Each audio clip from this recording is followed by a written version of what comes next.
There are some secret mechanics in Ghost of Yotei that I honestly don't know why the game doesn't tell you. Like, when you want to switch ammos on the bow, instead of needing to hit the exact button for the ammo type you want, you can actually just cycle through them super fast by tapping R1 instead. For me, that's much easier and faster, but unfortunately, it currently only works if you're using the default controls. If you prefer melee alternate like me, it won't work. So hopefully they fix that at some point, because I do often switch arrow types mid-fight to pull out poison or fire arrows, which, by the way, you can use to light stealth grass on fire to burn multiple enemies at once. We don't have wind chimes like in Tsushima to easily lure enemies into the grass, but empty sake jars work just like wind chimes. You just need to chuck one to make it shatter and bait enemies wherever you want them to go. And if there isn't any grass around, keep an eye out for these hanging braziers, which you can shoot with a regular arrow to rain down hot embers to light enemies up instead. Or you can always just shoot an explosive arrow at the ground in the middle of a group to hit them all at once. You'll need to upgrade the Yumi longbow all the way to unlock explosive arrows, but a well-aimed fire arrow can also light enemy shields on fire, and that does more than you'd think. Of course, it's a great way to passively destroy shields while you're dealing with other enemies, but when the shield breaks, it actually also staggers the enemy. Plus, that stagger can actually chain to other enemies if you're wearing the spider lily armor. So in a group, you can light all the shield guys on fire, and with a bit of luck, quickly build up stagger on the whole group.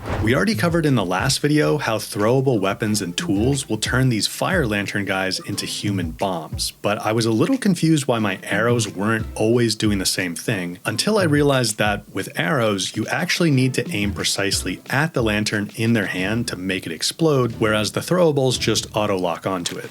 But I've seen that a lot of people actually aren't using throwable weapons the best way possible. The game gives you this tip to aim and fire them like using a bow, but that's really not how you want to use them because it's just too slow. Instead, when you pick up a throwable weapon, an enemy will get automatically highlighted with a glowing white outline, and all you need to do is hit the light attack button to whip the weapon at them. You don't really need to aim at all, just pick up the weapon and immediately tap light attack and it will auto lock on for you. As long as you've got an enemy roughly in front of you, the throwable weapon will hit them guaranteed. But if you do want to aim, instead of holding L2 and actually aiming, it can be faster to just switch between the auto lock on target, which you can do by simply moving your left stick around to change which enemy is highlighted. Empty sake jars work exactly the same way as throwable weapons, and you don't want to ignore them either. If you smash one in the enemy's face, it interrupts them and deals a bunch of stagger damage, typically to the point of fully staggering them. I know the jars kind of just feel like boring items on the ground, but they really are pretty useful, especially in duels.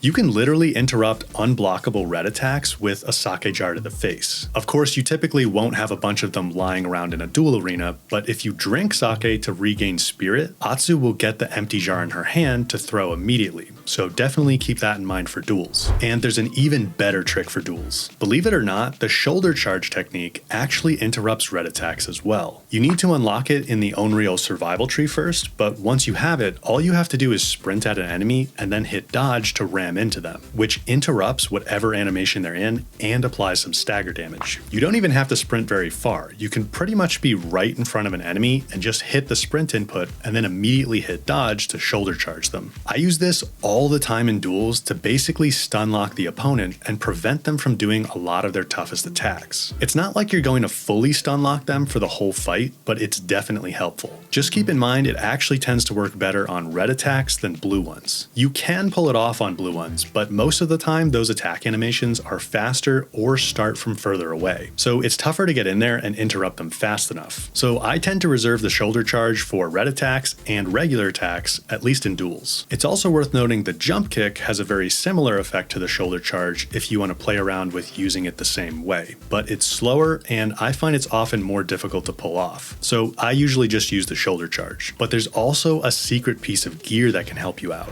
Kanamori's two-faced mask actually gives you a damage boost, and as far as I know, it's the only mask in the game with any kind of effect. However, the trade-off is you also take increased damage, so it's high risk, high reward. But in duels and on higher difficulties in general, you're often one-shot anyway, so it actually doesn't really matter that you take increased damage. So effectively, in those situations, the mask just lets you deal increased damage, which is particularly good for duels. But it's a bit tricky to get. First, you need to complete the Face of a Master quest in the Neoro Wilds, which you can start by finding some Ronin near a wooden gate at the Ikidamari Grove camp just over here below the Iwar Mountains label on the map. Once you're done with that quest, you'll get the Face of a Demon quest to follow it up, which you need to complete as well. Then you'll be able to buy the mask from a traveler who has a random chance to spawn at your camp. So you need to make camp a bunch of times to see if you can get him to show up. I've seen people saying they've had him show up in all different parts of the map, so it doesn't seem like you need to set up camp in any particular area to get him to spawn. But when he does spawn, you can choose to either buy the mask for 1,000 mon or pass him up, and if you pass him up, he'll actually show up at your camp again at some later random time and offer to sell it for just 250 mon. And then some people have claimed if you pass him up again, he'll show up a third time trying to sell it for just 1 mon. I can't directly confirm that because I just bought it the first time, which honestly is what I recommend since it's pretty useful and you can get more mon pretty easily. But we also have a free healing trick returning from Ghost of Tsushima.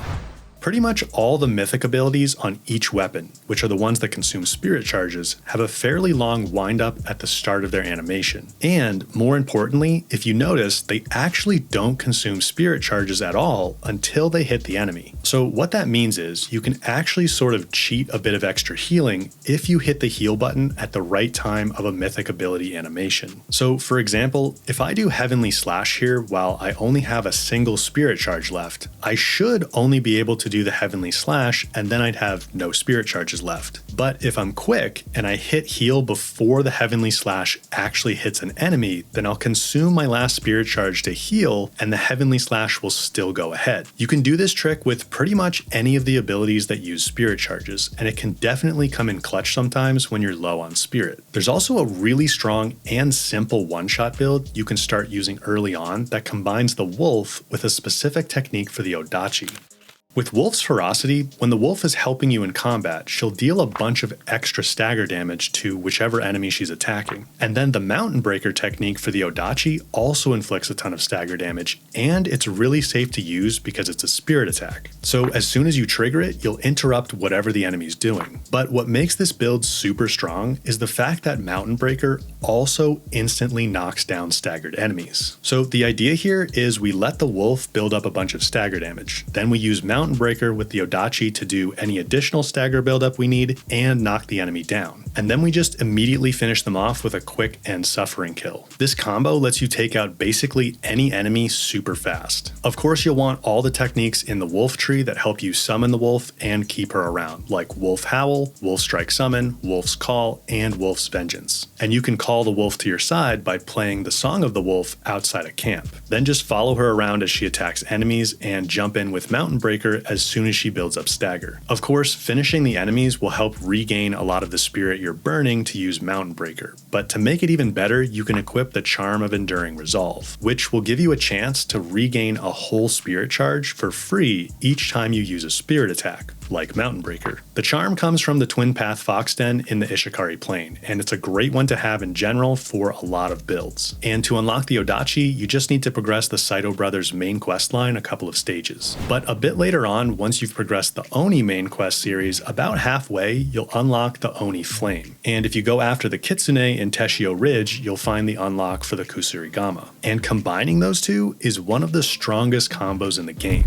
The key is the fact that the Oni Flame doesn't just set your weapons on fire, it also makes your attacks unblockable, meaning you can just beat down on enemies without worrying about breaking their stagger bars or anything. And of course, a few of the Kusurigama techniques are really good at crowd control, so a burning Kusurigama is super strong against groups. The first technique to use is just the Ferocious Whirlwind, which is the one that whips the ball and chain around to hit multiple enemies. All you need to do is apply the Oni Flame and then hold heavy attack and release to damage damage and burn multiple enemies at once. And it gets way better once you unlock Ferocious Cyclone to extend the combo for multiple hits. But my favorite way to use a Burning Kusarigama is actually with Evasive Maul. It doesn't deal as much damage as a full combo of Ferocious Cyclone, but it's much faster to use, so it's good for quickly breaking out of a swarm. Once you have Evasive Maul unlocked, you just roll, and then while you're rolling, hit heavy attack to quickly sweep the ball and chain around. But any build that uses burning weapons is way better if you add in the Charm of Fire Mastery, which will actually spread fire damage between enemies when you apply it, and the Charm of Hamasubi, which simply boosts fire damage. Definitely good ones to have if you're a bit of a pyromaniac like me.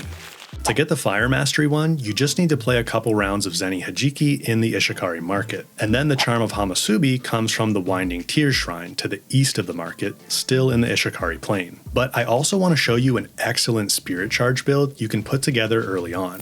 Of course, Spirit Charges are used to heal and fuel some of your most powerful attacks, so if you can regenerate Spirit quickly, you'll be in good shape for lots of different playstyles. You can use any armor you want for this, but I'd personally recommend either the Bounty Master or Spider Lily if you're trying to use this build early. First, we definitely want that Charm of Enduring Resolve we mentioned earlier to give us a free chance to regain a whole Spirit Charge anytime we use a Spirit-fueled attack. That's the one from the Twin Path Fox Den in the Ishikari Plain. Next, we'll add in Takizo's Charm of Renewed Determination, which gives you a bit of spirit back when you take damage. And then Toku's Charm of Blessings boosts all spirit gains by a bit, so that's a good one to add as well. You can buy that one from the Merchant Boy Taro at his camp at Dead Man's Tree after completing the Lost We Carry side quest, which you start in the same place. The Charm of Yamato Takeru gives you spirit for disarming enemies and killing them with throwable weapons, which you should definitely be doing all the time anyway, so I really like this one. It comes from the Patient Frost Shrine north of the Iwar Mountains in the Naoru Wilds. I also like to add in the Charm of Confident Strikes, which gives a chance to regain a whole spirit charge when staggering an enemy with the katana, which you'll probably be doing a lot anyway. You can buy that from Taro right away when you meet him. And then for the last charm, you can honestly pick whatever you'd like, but I prefer one of two options.